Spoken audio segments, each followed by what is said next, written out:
నమస్తే, welcome to college TV. Kaleshwaram commission ఇంతకు ముందే కేసీఆర్కు మరియు హరీష్ రావుకి అదేవిధంగా ఈటెల రాజేందర్కి నోటీసులు ఇవ్వడం జరిగింది. దానిలో భాగంగా జూన్ 5వ తారీఖు నాడు కేసీఆర్, జూన్ 6వ తారీఖు నాడు హరీష్ రావు, జూన్ 9వ తారీఖు నాడు ఈటెల హాజరు కావాలని చెప్పేసి కమిషన్ అయితే నోటీసులు జారీ చేసిన విషయం చూస్తున్నాం. సో దీనికి సంబంధించి జూలై 31 వరకు కాళేశ్వరం కమిషన్ యొక్క గడువు కూడా పెంచే సందర్భం చూస్తున్నాం. ఈ క్రమంలో ఎలాంటి పరిణామాలు జరగబోతున్నాయి? అసలు కాళేశ్వరం కమిషన్ అయిపోయింది, 400 పేజీల రిపోర్టు రేపు మాపు అంటూ గత 10-15 రోజులుగా మనం చర్చలో రాజకీయ వర్గాల్లో చూస్తాం, మీడియాలో కూడా చూస్తా ఉన్నాం. సో ఈ క్రమంలో 2 నెలల గడువు పెంపు ఏంటి, అసలు కేసీఆర్కి, హరీష్ రావుకి, ఈటెలకి ఇవ్వడం గల కారణాలు ఏంటి, రాబోయే భవిష్యత్తు రాజకీయ పరిణామాలు ఎలా ఉండబోతున్నాయి కోణంలో మనతో పాటు మాట్లాడడానికి గాదయ్య గారు రెడీగా ఉన్నారు. వారిని అడిగి చాలా విషయాలు తెలుసుకునే ప్రయత్నిద్దాం. అన్న నమస్తే. నమస్తే. సో కాళేశ్వరం కమిషన్, మీరు ఇంతకుముందే జస్ట్ కొద్దిసేపటి క్రితమే కాళేశ్వరం కమిషన్ కేసీఆర్కు, ఈటెలకు, హరీష్ రావుకి నోటీసులు ఇవ్వడం జరిగింది. అసలు అయిపోయింది, కాళేశ్వరం కమిషన్ రిపోర్ట్ అయిపోయింది, అసలు కేసీఆర్ విలువరు, హరీష్ రావు విలువరు, ఈటెల విలువరు అని చెప్పేసి అన్నారు. 400 పేజీల రిపోర్టు రేపు మాపు సబ్మిట్ ఇస్తున్నారు. సడన్గా ఎందుకు కాళేశ్వరం కమిషన్ 2 నెలల గడువు పెంపడం కానీ, కేసీఆర్ కానీ వీళ్ళకు నోటీసులు ఇవ్వడం గల కారణాలు ఏంటి అసలు? అంటే ఇది సరే, బయట ఎంతమంది ఎన్ని మాట్లాడుకున్నా కానీ ఎల్ నరసింహారెడ్డి గారు కాళేశ్వరం కమిషను వాళ్ళు ముందుకు తీసుకుపోతున్న క్రమంలో వచ్చినటువంటి చిన్న చిన్న ఏదైతే ప్రెస్ లీకేజీలు అనుకో, ప్రెస్ బ్రీఫింగ్ అనుకో, లేకపోతే పాటించాల్సిన కొన్ని పద్ధతులు పాటించలేని దాన్ని సాకుతోటి వీళ్ళు ఏదైతే చట్టాలని లేకపోతే న్యాయస్థానాలని ఉపయోగించుకొని దీన్ని పోస్ట్పోన్ చేయగలిగారు. దీన్ని ఎట్లా క్లోజ్ చేయగలుగుతారు? దాని తదనంతరమే ఏదైతే న్యాయ వ్యవస్థ ఎప్పుడైతే జోక్యం చేసుకొని మళ్ళా కమిషన్కి ఇంకొక వ్యక్తిని ఏర్పాటు చేయడానికి సంబంధించి గడువు ఇచ్చి ఏదైతే ప్రభుత్వానికి ఒక రకంగా సూచన హెచ్చరిక కూడా చేస్తే వెంటనే వీళ్ళు 24 గంటల్లో ఆ పేరును సూచించడం ఇవన్నీ జరిగినాయి. అది నడుస్తూ ఉన్నది. అయితే ఇప్పుడు కాళేశ్వరం యొక్క కమిషను పూర్తిగా అయిపోవాలంటే వీళ్ళ విచారణ జరగకుండా, వీళ్ళు విచారణ దగ్గర వాళ్ళు మెట్లెక్కకుండా అది పూర్తి జరిగితే అది అసంపూర్తి అవుతుంది. ఎందుకంటే ఆ రోజు ఉన్నటువంటి ముఖ్యమంత్రి గారు కానీ, ఆ రోజు ఉన్నటువంటి ఇరిగేషన్ మంత్రి కానీ, ఆ రోజు ఉన్న ఫైనాన్స్ మంత్రి కానీ వీళ్ళు వాళ్ళ సంబంధించిన వాళ్ళ రిపోర్ట్ సబ్మిట్ చేయకుండా వాళ్ళు వ్రాతపూర్వకంగా ఇస్తారా లేకపోతే మాటపూర్వకంగా చెప్తారా చెప్పకుండా వాళ్ళు ఏదైనా చేయవచ్చు, వాళ్ళ ఇష్టం. వ్రాతపూర్వకంగా ఇచ్చిన తర్వాత ఏదైనా డౌట్స్ ఉంటే కూడా కమిషన్ వాళ్ళని మళ్ళీ తిరిగి ఏదైనా ప్రశ్నలు కూడా వేయవచ్చు. కమిషన్ ఎప్పుడు కూడా 2 రకాల పద్ధతులు పాటిస్తూ ఉంటుంది. మీరు వ్రాతపూర్వకంగా ఇవ్వండి, లేకపోతే నోటి ద్వారానన్నా చెప్పండి, అడిగిన ప్రశ్నలకు సమాధానాన్ని వ్యక్తిగతంగా చెప్పండి అంటది. అయితే ఇప్పుడు వాళ్ళు రేపు మీరు అన్నట్టు ఆ గడువు ఇచ్చినటువంటి టైంలో 5, 6, 9వ తేదీల్లో వీళ్ళ ముగ్గురు తప్పనిసరిగా వ్యక్తిగత హాజరయ్యే వాళ్ళు వ్రాతపూర్వకం కూడా ఇవ్వచ్చు. ఇచ్చిన తర్వాత దాన్ని చదువుకున్న తర్వాత కమిషన్ ఏమైనా ఇంకా వాళ్ళు డౌట్స్ ఉంటే ఎందుకంటే వాళ్ళు ప్రిపేర్ అయ్యి ఉంటారు, మొత్తంగా క్వశ్చన్స్ ప్రిపేర్ అయ్యి ఉంటారు కాబట్టి ఆ క్వశ్చన్స్కి దాంట్లో ఆన్సర్ దొరికితే వెల్ అండ్ గుడ్, లేదంటే వాళ్ళు మళ్ళీ అడిగే అటువంటి అర్హత వాళ్ళ అధికారం వాళ్ళకు ఉంటుంది. అయితే ఇప్పుడు మనందరం కోరుకోవాల్సింది, జరగాల్సింది ఏంటంటే ఖచ్చితంగా కాలయాపన చేయకుండా కాళేశ్వరం ద్వారా కేసీఆర్ కానీ, హరీష్ కానీ ఆ ప్రభుత్వానికి వచ్చినటువంటి మచ్చని తొలగించుకోకపోతే ఇది ఎప్పటికీ ఆయనకి ఒక శనీశ్వర్ లెక్క అంటాడినట్టే ఉంటుంది. తప్పదు కదా. ఇప్పుడు మన ఒంటి మీద ఏదైనా మలినం పడితే, ఏదైనా మచ్చ ఏదైనా అయితే, మురికి అయితే మనం ఏం చేస్తాం? కడుక్కుంటాం కదా. ఇప్పుడు కూడా సరే అది మంచిదా చెడ్డదా, నిజమా అబద్ధమా పక్కన పెడితే జరిగిన దాని మీద అనేక రకాల ఆరోపణలు వచ్చినాయి, అనేక రకాల కథనాలు వచ్చినాయి, అనేక రకాలైనటువంటి ఆధారాలు తోటి కొంతమంది మాట్లాడుతూ ఉన్నారు. అది కథనాలైనా, అవాస్తవాలైనా, లేకపోతే నిజాలైనా వీటన్నిటినీ తేటతెల్లం చేయాల్సిన బాధ్యత ఎవరి మీద ఉంది? ఆయన ముఖ్యమంత్రి కాకపోతే కేసీఆర్కి నోటీసులు పోవు. ఒక ప్రభుత్వ అధినేతగా ఉన్నప్పుడు, రాజ్యాంగం మీద ప్రమాణం చేసినప్పుడు దాన్ని పాటించాల్సిన బాధ్యత వాళ్ళ మీద ఉంటుంది. ఎందుకంటే ఒక పదవిని వాళ్ళు అలంకరిస్తున్నప్పుడు చాలా అత్యున్నతమైనటువంటి బాధ్యతల్లో వాళ్ళు చేయాల్సిన అవసరం ఉంటుంది. ప్రేమానురాగాలకు దూరంగా ఉండాలా, ఈర్ష్య కక్ష ద్వేషాలకు దూరంగా ఉండాలా, అన్నిటికీ అతీతంగా ఉంటే మనం అంటాం దైవాంశ సంపూర్ణుడు అంటాం. మరి ఆ స్థాయిలో వాళ్ళు పాలన చేయాల్సినటువంటి పాలకుడు స్వార్థానికి, కుటుంబానికి, లేకపోతే వ్యక్తిగత ప్రయోజనాలకి చట్టాలను వాడుకున్నారా, లేకపోతే ప్రభుత్వాన్ని వాడుకున్నా, లేకపోతే ధనాన్ని వాడుకున్నా, ఏది చేసినా అది ఒక రకంగా చట్ట వ్యతిరేకమైంది, ప్రజాస్వామ్య వ్యతిరేకమైంది, రాజ్యాంగం వ్యతిరేకమైంది. కాబట్టి తప్పనిసరిగా ప్రజలకు ప్రశ్నించే హక్కు ఉన్నది కదా.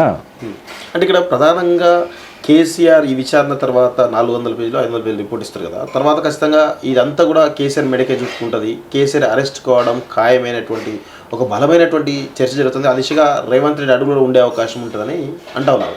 సో నిజంగా ఈ కేసులో ఈ విచారణ తర్వాత, ఈ రిపోర్ట్ తర్వాత కేసీఆర్ అరెస్ట్ కావడానికి ఏమైనా స్కోప్ కనబడుతుందా? అంటే ఇప్పుడు ఒకవేళ గనుక దీంట్లో అవినీతి జరిగిందని అనుకుంటే, అవినీతి సంబంధించిన ఆధారాలు గనుక కమిషన్ ద్వారా ఏది వాళ్ళు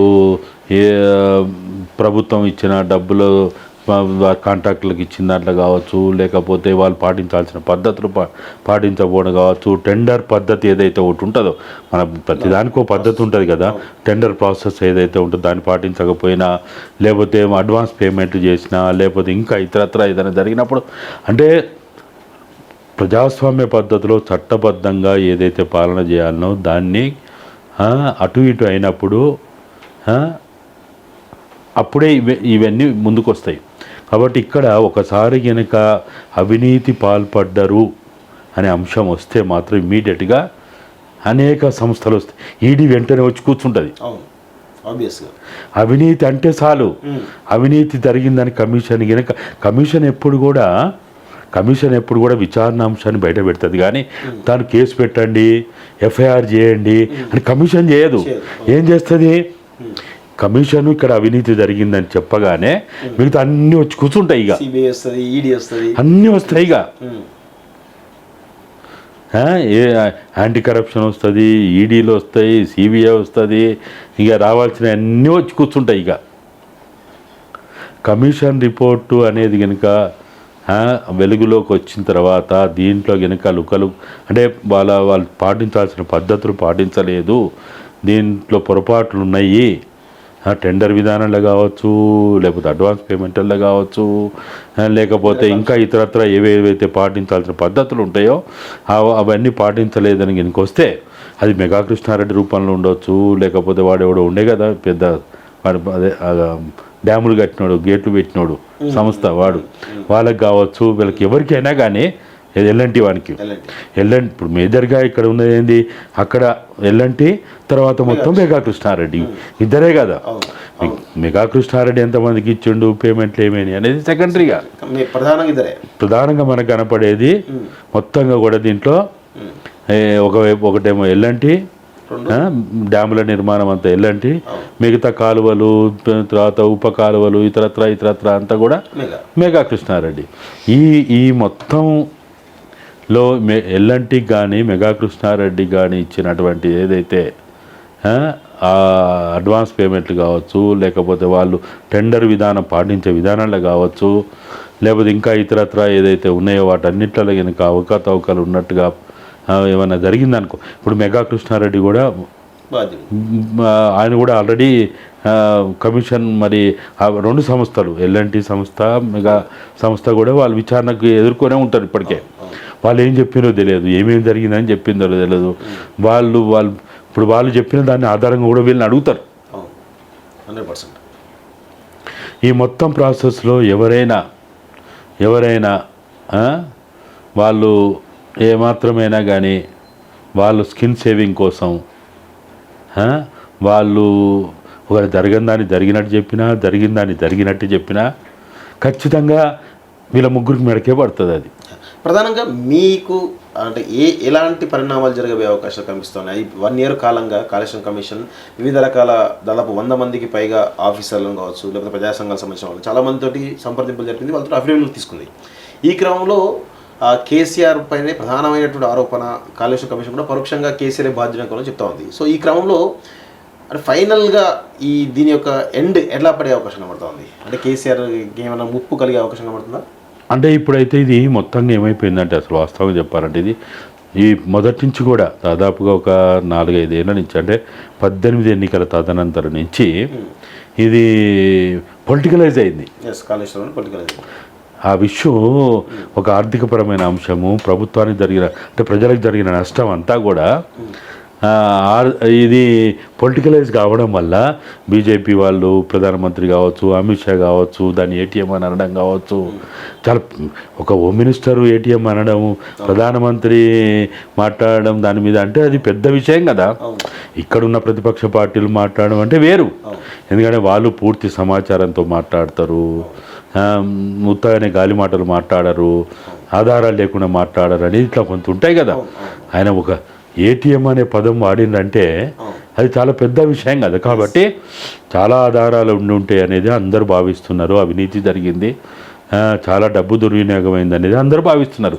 మరి మొత్తం కమిషన్ అంతా వాళ్ళని మొత్తంగా ఏదో తెల్లని వస్త్రాలు ధరించిన లెక్క బొమ్మలు కనుక బయటికి తీసుకొస్తే బీజేపీ అవుతుంది, రేవంత్ రెడ్డి అవుతాడు, కమిషన్ కూడా అవుతుంది, ముగ్గురు అవుతారు. ఇప్పుడు ఏమైందంటే వాళ్ళు ఇప్పుడు కమిషన్ వీళ్ళు పరిశుద్ధులు, వీళ్ళు ఎలాంటి తప్పులు చేయలేదు, వీళ్ళు అసలు వీళ్ళంతా గొప్ప వ్యక్తులుగా ఎవరు లేరు, నీతిమంతులు ఎవరు లేడని కనుక అంటే ఈ తెలంగాణ కావచ్చు, లేకపోతే భారతదేశం కావచ్చు, లేకపోతే ప్రపంచంలో ఉన్న వాళ్ళు ఈ విషయం మీద ఆల్రెడీ అవగాహన ఉన్న వాళ్ళు ఫస్ట్ బీజేపీని, కాంగ్రెస్ని, కమిషన్ని, ముఖ్యంగా రేవంత్ రెడ్డిని అనుమానించే అవకాశం ఉంటుంది, దోషిగా కూడా నిలబెట్టే అవకాశం ఉంటుంది. కాబట్టి ఇప్పుడు ఇది ఏమైందంటే పొలిటికల్ కావడం వల్ల ఇది ఏ రకంగా ఏ మలుపులు తిరుగుతుంది అనేది కొద్దిగా క్లిష్టంగానే ఉన్నది. ఇది అంత ఈజీగా ఈ రిపోర్ట్ వస్తుంది, ఏ మరకలు లేకుండా, ఏ తప్పులు జరగలేదనే రిపోర్ట్ వస్తుందని అయితే ఎవరు భావిస్తలేరు. ఎందుకంటే ఆల్రెడీ ప్రజల్లో బలంగా ఇక్కడ అవినీతి జరిగింది, డబ్బుల దుర్వినియోగం జరిగింది, చాలా అక్రమాలు జరిగినాయి, చాలా చేతులు మారినాయి. ఒక్కొక్కడు 3%, 4%, 5%, 6%, సంతోష్ రావుకి ఇంత, హరీష్ రావుకి ఇంత, కేటీఆర్కి ఇంత, కేసీఆర్కి ఇంత అని ఎవరికి దోచిన రీతిలో వాళ్ళు లెక్కలు మాట్లాడుకుంటూ ఉన్నారు కదా. కాబట్టి ఇది ప్రజల్లోకి వెళ్ళిపోయింది. అంటే మొన్న బీఆర్ఎస్ ప్రభుత్వం ఓటమి చెందడానికి ఒక 10 కారణాలు అనుకుంటే 10ట్లో ఇదొక కారణం కదా, ఇదొక కారణం కదా. అయినప్పుడు ప్రతి ఓటరు చేరినట్టే కదా ఇది. అంటే ప్రతి ఓటరు ఈ అంశం మీద ఒక అవగాహనకు వచ్చిండు, ఆల్రెడీ ఒక జడ్జిమెంట్కి వచ్చిండు. ఏమని జడ్జిమెంట్కి వచ్చిండు? కమిషన్ జడ్జిమెంట్ ఎట్టుంటుందో ఓటర్కి అవసరం లేదు, ఇక తెలంగాణ ప్రజలకు అవసరం లేదు. అవినీతి జరిగింది, అక్రమాలు జరిగినాయి, మోసం జరిగింది, మన డబ్బులు దుర్వినియోగమైనాయి, మన చెమట చుక్కలు, మన మన రెక్కలు ముక్కలు చేసుకున్న కట్టే ట్యాక్సులన్నీ వాడు ఒక మెగా కృష్ణారెడ్డికి ఎల్లంటోనికి పోయినాయి మన డబ్బులు అనేది ప్రజల్లోకి విపరీతంగా వెళ్ళిపోయింది ఇది. సో రేవంత్ రెడ్డి యొక్క ప్రధానమైనటువంటి లక్ష్యం ఎట్లా ఉండే అవకాశం ఉంది? ఈ కమిషన్ రిపోర్ట్ వచ్చిన తర్వాత దాన్ని రాజకీయంగా వాడుకునే అవకాశం ఉంటుందా, లేకపోతే తన ప్రధానమైన శత్రువు కేసీఆర్ మీద పగ తీసుకునే అవకాశం ఉంటుందా? ఎలాంటి కొన్ని ఉండే అవకాశం అంటే ఇక్కడ ఆయన ఏదో పగ తీసుకుంటుండు అనే ఆలోచన కంటే ఇప్పుడు దీంట్లో అంటే బీజేపీ పగ తీసుకుంటుంది, రేవంత్ రెడ్డి పగ తీసుకుంటాడు అనే దానికంటే ఎక్కువగా ఇది ప్రజల్లో ఆల్రెడీ ఒక అంటే వాళ్ళు దీంట్లో అవినీతి పాల్పడ్డారు, అక్రమాలు చేసిండ్రు అనేది ప్రజల్లోకి వెళ్ళిపోయింది. కాబట్టి కొత్తగా ఇప్పుడు ఏదో ఏది ట్యాంక్ బండ్ చుట్టూ అదేదో ఉంది కదా రేస్ది అన్నప్పుడు 50 కోట్ల 50 కోట్ల కోసం అయింది రేవంత్ రెడ్డి అనేది. తర్వాత ఇంకా కొన్ని విషయాలు అనుకుంటారేమో కానీ కాళేశ్వరం విషయంలో ఇది ఎందుకంటే ప్రజల్లో విపరీతంగా దీన్ని మాట్లాడుకున్నారు. ఈవెన్ బీఆర్ఎస్ కార్యకర్తలు మాట్లాడుకున్నారు, అన్ని పార్టీల కార్యకర్తలు మాట్లాడుకున్నారు, ప్రజలు ఆదివాసీ గూడాల్లో కూడా దీనిపైన చర్చ జరిగింది. కాబట్టి ఇప్పుడు ఎందుకంటే మనం చూసినాం కదా ఆదివాసీ గూడాల్లో కూడా కాంగ్రెస్ గెలిచింది, బీఆర్ఎస్ ఓడిపోయింది. ఎందుకు? వాస్తవంగా చెప్పాలంటే దాదాపుగా 1,16,00,000 మందికి 8 రకాల పెన్షన్లు ఇచ్చి అన్ని రకాలుగా మా ఇంటి పెద్ద కొడుకు అని, లేకపోతే మా అన్నని, మా తమ్ముడని, మా బాపు అని ఎన్నెన్నో రకాలుగా ప్రజల్లో ఉన్నటువంటి దాన్ని కూడా ఆ రకమైన ఆలోచనని నిజంగా చెప్పాలంటే రాజశేఖర్ రెడ్డి కొంత సంక్షేమ పథకాలు లేకపోతే విద్యార్థులకు వాళ్ళకి వీళ్ళకి ఆయనేమో ప్రధానంగా విద్యారంగం మీద వైద్య రంగం మీద ఫోకస్ పెట్టి దాన్ని ఏదో చేస్తే ఈయన మిగతా మొత్తంగా కూడా సమాజంలో ఉన్న అన్ని వర్గాల సెక్షన్స్కి వృద్ధులకు అనుకోండి, దివ్యాంగులకు అనుకోండి, ఒంటరి మహిళలకు అనుకోండి, లేకపోతే కులాల వారిగా ఉన్న వాళ్ళకు అనుకోండి, రైతులకు అనుకోండి, ఇట్లా చేసినటువంటిది అన్ని చేసినా అన్ని అనుభవిస్తూ కూడా ప్రజలు ఈ ఆలోచనకు వచ్చిండ్రు. బీఆర్ఎస్ ఓడించాలి, కేసీఆర్ ఓడించాలని ఆలోచనకు వచ్చిందంటే ప్రధానంగా ఇటువంటి అంశాల ప్రాతిపదికన వచ్చారు. కాబట్టి ఇక ఇప్పుడు రేవంత్ రెడ్డి కక్ష సాధింపు చేస్తాడు, లేకపోతే ఫలానా వాళ్ళు కక్ష సాధింపు చేస్తున్నారనే అంశం ఇక్కడ చర్చ ఉండదు. ఇక వేరే విషయాలు ఏమైనా ఉంటుందేమో కానీ కాళేశ్వరం విషయాలు, ఎందుకంటే ఒకవేళ కాళేశ్వరం నీళ్లు కనుక ఇప్పుడు తాగుతూ వాటిని వినియోగించుకుంటూ అక్కడ కనుక ప్రాజెక్టులో అక్కడ ఏం జరగపోయి ఉంటే, లీకేజీలు లేకపోయి ఉంటే, లేకపోతే అక్కడ కనుక ఇప్పుడు వాడకంలో రైతులు వాడకంలో ఉండి లేకపోతే తాగునీరు వాడకంలో ఉంటే అప్పుడు అది వేరే ఉండు. ఇప్పుడు ఒకటి వాడకంలో లేదు, అంటే వినియోగంలో లేదు అంతా, అది పూర్తిగా కూడా అంటే ప్రజలు మేము మిషన్ భగీరథ నీళ్ళు వ్యవసాయానికి మా చెరువులకు నీళ్ళు వస్తున్నాయి, కాళేశ్వరం నీళ్ళు మా చెరువుల్లో నిండుతున్నాయి, చూడు మా చెరువులని మొత్తం కూడా ఆ నీళ్ళే అనే ఆలోచన ఇప్పుడు వాళ్ళకి మెదడులో లేదు. ఇప్పుడు ఇక మిషన్ భగీరథ కూడా అదే పరిస్థితి వస్తున్నది. కాబట్టి ఇప్పుడు కాళేశ్వరం యొక్క ప్రయోజనమే లేనప్పుడు ఒకవైపు ప్రయోజనం లేదు, ఇంకోవైపు తడిచి మోపడే భారం అయిపోయి ఇలా వీళ్ళు ఏం చెప్తున్నారు, కాళేశ్వరం కోసం చేసిన అప్పుల వల్లనే మేము ఈ సంక్షేమ పథకాలు నడపలేకపోతున్నాం, మీకు రైతు బంధు ఇవ్వలేకపోతున్నాం, లేకపోతే పలానా పింఛన్లు లేకపోతున్నాం అని వీళ్ళు ఒకవైపు మాట్లాడుతూ ఉన్నారు. కాబట్టి ప్రజల్లో ఇవాళ అది పెద్ద ఒక నమ్మకం కలిగించే అంశం అయిపోయింది. కాబట్టి ఒక రకంగా చెప్పాలంటే దీని నుంచి బయటపడడం కేసీఆర్కి అంత ఈజీ ఏం కాదు. ఎవరు దీని ద్వారా కాళేశ్వరం అనేటువంటి ఈ విచారణ కావచ్చు, లేకపోతే కాళేశ్వరం విషయంలో ఎవరికి బెనిఫిట్ జరిగే అవకాశం ఉంది? బీజేపీ జరుగుతుందా, కాంగ్రెస్ జరుగుతుందా, లేదంటే బీఆర్ఎస్కు మళ్ళీ ఏమైనా పునర్వీ వచ్చే అవకాశం కనబడుతుందా? ఎట్లా ఏమనిపిస్తుంది అసలు? ఆల్రెడీ ఆ ప్రభుత్వాన్ని దించేసి వాళ్ళు ఓడించి కాంగ్రెస్ని ఎన్నుకున్నారంటేనే ఆల్రెడీ కాంగ్రెస్ బెనిఫిట్ వచ్చింది, బీజేపీ కూడా బెనిఫిట్ వచ్చింది. చూడాలి ఇక్కడ 8 మంది ఎమ్మెల్యేలు 8 మంది ఎంపీలు ఏంటంటే ఆ బెనిఫిట్ పొందలేదా?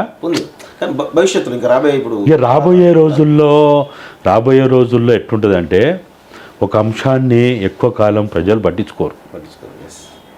ఒక అంశం కాళేశ్వరం కావచ్చు, కేటీఆర్ కోటరీ పాలన కావచ్చు, ఫామ్ హౌస్ పాలన కావచ్చు, లేకపోతే ఇంకా ఇతరత్ర ఏవైతే మనం మాట్లాడుకున్న అనేక అంశాలు ఉన్నాయో దాని మీద ప్రజలకు వ్యతిరేకత వచ్చే అటు బీజేపీకి కానీ కాంగ్రెస్ కానీ ఆల్రెడీ రావాల్సిన బెనిఫిట్ వచ్చింది. ఇక ఇప్పుడు కొత్తగా మళ్ళీ ఏదో కాళేశ్వరం విచారణ కమిషన్ ద్వారా బెనిఫిట్ వస్తుంది, లేకపోతే ఫలానా ద్వారా వస్తుంది, వాళ్ళని జైల్లో పెట్టడం ద్వారా వస్తుంది అనేది ఏం కాకపోతే ఏంటంటే పొలిటికల్గా రాజకీయంగా వాళ్ళ ఆ పార్టీని కొంత డిస్టర్బ్ చేయగలుగుతారు. ఇప్పుడు రాబోయే బెనిఫిట్ ఏదైనా ఉంటే పొలిటికల్ బెనిఫిటే కానీ అంతకు మించి ఇంకేదో పెద్ద పెనుమార్పులు వచ్చే అవకాశం, వాళ్ళు కనుక ఆ పార్టీని నిలబెట్టగలిగి జైలుకు పోయినా లేకపోతే ఇంకెక్కడ ఉన్నా పార్టీని నిలబెట్టగలిగే అవకాశం కనుక వీళ్ళు కూడా తొందరపడి వేసిందే గంతు దిగిందే బుడ్డ అన్నట్టు చేస్తే ఎప్పుడు కూడా చట్టం తన పని చేసుకుంటూ పోవాలనేది ఒకటి ఉండాలి. లేకపోతే ఇక్కడ బండి సంజయో లేకపోతే ఇంకా ఉన్నారు కదా కొంతమంది అత్యుత్సాహంతో ఉండేవాళ్ళు, చూడు వాళ్ళకి జైల్లో ఒక రూమ్ ఉన్నది, ఫలానా రోజు జైలుకి వెళ్ళిపోతాడు బండి సంజయ్ లాంటి వాళ్ళు, అరవింద్ లాంటి వాళ్ళు మాట్లాడిన అనుకో, అదేమైందంటే అది ఇంకో రకంగా అయిపోతుంది. ఇప్పుడు కవిత మీద కూడా గట్టి అయిపోయింది. ఇప్పుడు కవిత మీద ఆమె జైలుకు పోవడం వల్ల ఆమెకి నష్టం జరిగింది దానికంటే ఓ రకం వీళ్ళకి ఎక్కువ నష్టం జరిగింది. బీజేపీకి వీళ్ళే చేసిండ్రు అనేది వస్తుంది కదా. వీళ్ళు ఏం చేయాలంటే ఇప్పటివరకు ఈ కమిషన్ విచారణ ఎదుగు ఈ నెల రోజుల్లోనైనా బీజేపీ కానీ కాంగ్రెస్ నాయకులు కానీ నోరు అదుపులో పెట్టుకొని పార్టీ మాట్లాడొద్దు, మా ప్రభుత్వం మాట్లాడొద్దు. అవును మాట్లాడకుండా కమిషన్ తన పని తను చేసుకుంటూ పోతుంటుంది. అవును ఎందుకంత తొందర వీళ్ళకి? అవును. సో ఇప్పుడు ఒకవేళ కాళేశ్వరం కమిషన్ రిపోర్ట్లు కనుక కేసీఆరే ప్రధానమైన బాధ్యుడు, అవినీతి చేసిండు అనేటువంటి ఒక బలమైనటువంటి పాయింట్స్ అందులో ఉంటే కేసీఆర్ను అంత 10 సంవత్సరాలు సీఎం పనిచేసిన కేసీఆర్ను కూడా జైల్లో పెట్టడానికి అవకాశం ఉందంటారా? అక్కడ ఇంకా ఏముండదు. 10 ఏళ్ళ 20 ఏళ్ళ ప్రధానమంత్రులే జైళ్ళలో పోయిన భారతదేశంలో ఈ ముఖ్యమంత్రులు ఏముంటుంది ఆడ? పోలేదా? ముఖ్యమంత్రి ఉన్నోళ్ళే జైల్లో పోయారు. మన జార్ఖండ్ ముఖ్యమంత్రి పోలేదా? మన బీహార్ ముఖ్యమంత్రి పోలేదా? లల్లూ ప్రసాద్ యాదవ్ ముఖ్యంగా మన మన కేజ్రీవాల్ పోలేదా? ముఖ్యమంత్రులు ఉన్నప్పుడే పోయినరు. ఈయన మాజీ ముఖ్యమంత్రులని జైళ్ళలో పోవడం అది ఏముండదు, అంతా ఏముండదు. అట్లా పోవద్దు, పెట్టొద్దు, ఇట్లా తెలంగాణ రాష్ట్ర సాధకుడు అట్లా అనుకుంటే అట్లా అంటే మన శిబు సోరెన్ జార్ఖండ్ ముక్తి మోర్చా టీఆర్ఎస్ కంటే సుదీర్ఘకాలం పార్టీని నడిపిండు, ఎన్నో రకాల మలుపులు ఆటుపోటల్లో ఉన్నాడు. ఆయన కూడా జైలుకు పోయిండు. పోలేదా? ప్రధానంగా ఇక్కడ కాంగ్రెస్ రేవంత్ రెడ్డి స్ట్రాటజీ లేకపోతే ఏదో తెలియదు కానీ మొత్తానికైతే ఇటు ముగ్గురు పేర్లు ఈరోజు పిలవడం జరిగింది. ఇటు కేసీఆర్, హరీష్ రావు, ఈటలతో కూడా పిలవడం జరిగింది. సో ఈటల రాజేందర్ కూడా ఇందులో ఇరికిచ్చారు అంటే రేవంత్ ఇటు ఒకవైపు బీఆర్ఎస్ని ఇంకొకవైపు బీజేపీని రెండింటిని కూడా టార్గెట్ చేస్తుండు అని అనుకోవచ్చా? అంటే మనం ఖచ్చితంగా అంటే ఇప్పుడు కొన్నిసార్లు ఎట్లుంటుంది అంటే జరగాల్సింది అది జరిగిపోతుంటే వాళ్ళకి లాభం జరుగుతుంది అంటారు చూడు. అంటే కమిషను నియమావళి ప్రకారము వాళ్ళ ముగ్గురిని ఖచ్చితంగా పిలవాల్సిందే. ఒకవేళ రేవంత్ రెడ్డి వద్దన్నా ఆగేది కాదు, చేయమన్నా చేసేది కాదు. ఎందుకంటే వాళ్ళు ఒకరు ముఖ్యమంత్రి, క్యాబినెట్ నిర్ణయం ఉంటుంది, 2 ఇరిగేషన్ మంత్రి, 3 ఫైనాన్స్ మంత్రి.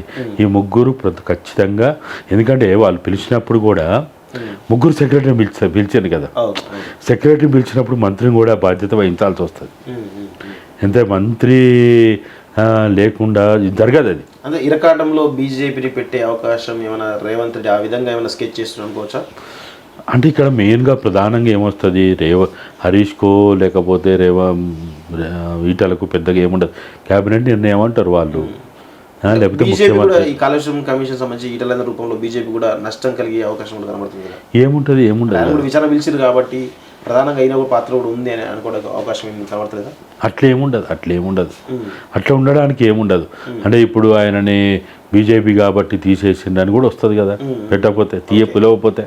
ఎందుకంటే ఫైనాన్స్ మినిస్టర్ కంపల్సరీ దాన్ని ఈ జరిగిన మొత్తం లావాదేవీలకు బాధ్యత వహించాల్సి వస్తుంది. కాకపోతే ఏంటంటే వాళ్ళ దాంట్లో ఉన్నటువంటి కొన్ని వాళ్ళకున్న ప్రత్యేకమైనటువంటి స్టేట్మెంట్స్ ఏమిస్తారు వీళ్ళు, ముఖ్యమంత్రి గారు చెప్తే లేకపోతే క్యాబినెట్ తీర్మానం అయింది కాబట్టి మేము అమలు చేసినాం, నా వ్యక్తిగత నిర్ణయం కాదు, క్యాబినెట్ నిర్ణయం అది అని చెప్పుకుంటారు వాళ్ళు. దాన్ని తనని ప్రధాన బాధ్యునిగా చేసేటువంటి ఆస్కారం ఉండదు అక్కడ. ఒక ప్రాసెస్లో జరిగిపోయింది అది, ప్రాసెస్ కింద నుంచి ఫైళ్ళు వచ్చినాయి, కింద నుంచి జరిగిపోయింది, ముఖ్యమంత్రి గారు ఆదేశాలు ఉన్నాయి అని చెప్తారు వాళ్ళు. కాబట్టి ఆ విధంగానే అది మొత్తంగా కూడా ఈ ఎపిసోడ్ అంతా అట్టే నడుస్తుండొచ్చు. ఈవెన్ హరీష్ కూడా తను ఎంతవరకు మీద వేసుకోవాలో అంతవరకు వేసుకుంటాడు, మిగతాది క్యాబినెట్ అంటాడు. క్యాబినెట్ నిర్ణయం, క్యాబినెట్ ఆమోదం అని అంటారు. కాబట్టి ఇక్కడ ఈటలని మైనస్ చేసి కమిషన్ పిలవకపోతే కూడా అప్పుడు అది వేరే రూపం తీసుకుంటుంది. ఇప్పుడు వాళ్ళు కూడా ఏంది, బీజేపీ కూడా ఒక రకంగా మేము కక్ష సాధింపలేము, లేకపోతే మా ప్రత్యేకమైనటువంటి మేమేదో చేస్తున్నాం అనేది లేదని చెప్పుకోవడానికి కూడా ఉంటుంది. ఇప్పుడు కాళేశ్వరం కమిషన్లో భాగంగా అంటే కాళేశ్వరం ప్రాజెక్టులో భాగంగా ఇప్పుడు కాళేశ్వరం ప్రాజెక్టులో వాళ్ళు ఎవరైతే కీలకంగా పనిచేసేటటువంటి ఈఎన్సీ సంబంధించిన అధికారులు కావచ్చు, లేకపోతే ఇటు అడ్మినిస్ట్రేటివ్ సంబంధించినటువంటి ఐఏఎస్ అధికారులు కావచ్చు, ఇటు పొలిటికల్ సంబంధించి ఏవైతే వివిధ పదవుల్లో ఉన్నటువంటి మంత్రులుగా ఉన్నటువంటి వాళ్ళు, ముఖ్యమంత్రిగా ఉన్నటువంటి వాళ్ళు ప్రధానంగా ఎంతమంది దీనిలో దోషులుగా నిలబడడానికి అవకాశం అయితే స్కోప్ కనబడుతుంది? అంటే ఓన్లీ కేసీఆర్ బాధ్యతగా చూస్తారా, లేదంటే మిగతా వాళ్ళు కూడా కంప్లీట్గా వాళ్ళని కూడా జైల్లో పెట్టడం కావచ్చు, వాళ్ళపై చర్యలు తీసుకునే అవకాశం ఏమైనా కనబడుతుందా? అంటే ప్రధానంగా ఇప్పటివరకు మన కమిషను జరిగిన ప్రాసెస్ మొత్తం చూస్తే, లేకపోతే బయట మనకి తెలిసిన ప్రకారం చూస్తే అందరు కూడా ముఖ్యమంత్రి గారు ఆదేశాలతోటే మేము ఇదంతా చేసినాము, నిర్వహించినాము, అమలు చేసినాం అనేది మాట్లాడుతూ ఉన్నారు. కాబట్టి మా నిర్ణయాలు కానీ లేకపోతే మా పాత్ర దీంట్లో ప్రధానం మా పాత్ర ఏం లేదు అనేదే అందరు కూడా మాట్లాడుతున్నట్టుగా లేకపోతే వాళ్ళు రిపోర్టు ఇస్తున్నట్టుగా కనపడతా ఉంది. కాబట్టి వీటన్నిటిని ఆధారం చేసుకున్నప్పుడు వీటన్నిటినీ మనం ఒక్కసారి ఆలోచించినప్పుడు ముఖ్యమంత్రి గారే, ఎందుకంటే బయట మాట్లాడుకోవడం కదా, ఆయన కూడా ఇప్పుడు అది మంచిగుంటే క్రెడిట్ ఎవరికి? కేసీఆర్కే కదా. మరి దాని నష్టానికి కూడా దానివల్ల వచ్చే ఫలితాలకి నువ్వు బాధ్యత తీసుకున్నప్పుడు నష్టాలు కూడా బాధ్యత తీసుకోవాలి కదా. నాకు తెలియదు అధికారులు లేకపోతే మంత్రులు క్యాబినెట్ అని చెప్పలేడు ఆయన. కేసీఆర్ మీరు చాలా క్లోజ్గా వాచ్ చేసే సందర్భాలు చాలా ఉన్నాయి. 2001 నుంచి కూడా చాలా సంవత్సరాలు మీరు ఆయనతో జర్నీ చేశారు. కాబట్టి ఇలాంటి క్లిష్ట పరిస్థితుల్లో కాళేశ్వరం కమిషన్ విచారణ పిలిచిన సమయంలో ఆయన ఎలాంటి వ్యవహార శైలి ఉండబోతుంది ఆయనది? అంటే ఈ కాళేశ్వరం కమిషన్లో భాగంగా మొత్తం తానే చేసిన చెప్పుకునే అవకాశం ఉంటుందా, లేకపోతే తప్పించుకునే అవకాశం ఏమైనా కనబడుతుందా? అంటే బయట ఎన్ని మాట్లాడినా పొలిటికల్గా ఎన్ని మాట్లాడినా చట్టం ముందు మాత్రం ఆయన కూడా దాదాపుగా సమిష్టి నిర్ణయం కాడికి తీసుకొచ్చుకుంటాడు. తన మీద వేసుకొని నేనొక్కని పాపాల భైరవిని నేనే దీనికి ఏమైనా శిక్ష ఇస్తే నాకు ఒక్కరికి వేయండి అన్నంత గొప్ప మానవతా దృక్పథంతో లేకపోతే అంత ధైర్యంతో లేకపోతే ఇంకా ఇప్పుడు వెనకటి కాలంలో స్వాతంత్రోద్యమంలో మనం చూస్తాము కానీ లేకపోతే విప్లవ పార్టీలో చూస్తామేమో కానీ ఏదైనా ఉంటే అంతా వాళ్ళ మీద వేసుకుంటారు. ఇప్పుడు మనం భగత్ సింగ్ ఉరికంబాన్ని ముద్దాడేటప్పుడు కూడా లేకపోతే ఇంకా వేరే వాళ్ళు కూడా చాలామంది మనం చూస్తాం, ఎమర్జెన్సీలో చూస్తాం లేకపోతే ఉద్యమాల పోరాటాలు చూస్తాం. ఏదన్నా అయినప్పుడు మొత్తంగా తన మీదనే వేసుకుంటారు కొంతమంది. కానీ ఇక్కడ ఇప్పుడున్న పరిస్థితులలో కేసీఆర్ అంత పెద్ద భారాన్ని మీదేసుకొని మొత్తానికి నేనే శిక్ష ఇస్తే నాకేయండి అనే అంత ఆలోచన చేసి మాట్లాడతాడు, ధైర్యం చేస్తాడు. ఇప్పుడు అది చేయాలంటే పెద్ద ధైర్యం కావాలి. ఆ ధైర్యం ఏమన్నా హరీష్ రావు చేస్తాడు. ఎందుకంటే కేసీఆర్కు కట్టప్పలంటాడు. కేసీఆర్ ఆదేశాల మేరకే నేను పాటిస్తానని చాలా సందర్భాలు మనోడు చెప్పింది. సో ఆ ప్రకారం చూస్తే హరీష్ రావు దీన్ని ఏమన్నా కేసీఆర్ సేవ్ చేసే అవకాశం ఏమైనా కనబడుతుందా? ఇప్పుడు ఎవ్వరు చేయరు. బయటికి ఎన్ని పొలిటికల్ స్టేట్మెంట్లు ఇస్తారు కానీ ఇప్పుడు ఎవ్వరు కూడా వాళ్ళ స్కిన్ సేవింగ్ కోసమే ఆ ప్రయత్నం చేస్తారు. వాళ్ళు ఎంత వీలైతే అంత నాకేం తెలియదు, నేను రొటీన్ ప్రాసెస్లో పనిచేసిన, ఇదంతా సమిష్టి నిర్ణయము, సమిష్టి బాధ్యత అని ఇప్పుడు మాట్లాడతారు. కానీ ఎక్కడ కూడా హరీష్ మీద వేసుకోడు, లేకపోతే కేసీఆర్ మీద వేసుకోడు, లేకపోతే ఈటల మీద వేసుకోడు. ఎవ్వరు కూడా ఎవరి మీద వేసుకోరు. అధికారులు వేసుకోరు, మంత్రులు వేసుకోరు. ఈ విచారణ ఎదుర్కొన్న ఎవరు కూడా వేసుకుంటారు అనేది నేను అనుకోను. దీనికి అంతిమమైనటువంటి పరిస్థితి సొల్యూషన్ ఎక్కడ వస్తుంది అసలు? మీరు ఇంత చెప్తున్నారు కదా. సో ఇన్ని రకాలుగా కేసీఆర్ ఏమో అందరు సమిష్టి కృషి అంటారు, వీళ్ళేమో కేసీఆర్ బాధ్యులు అంటారు. సో ఇలా ఇంత కన్ఫ్యూజన్ ఉన్నప్పుడు ఈ కమిషన్ ఏ విధమైనటువంటి ఫైనల్ ఎవరిని దోషి చేసే అవకాశం ఉంటుంది?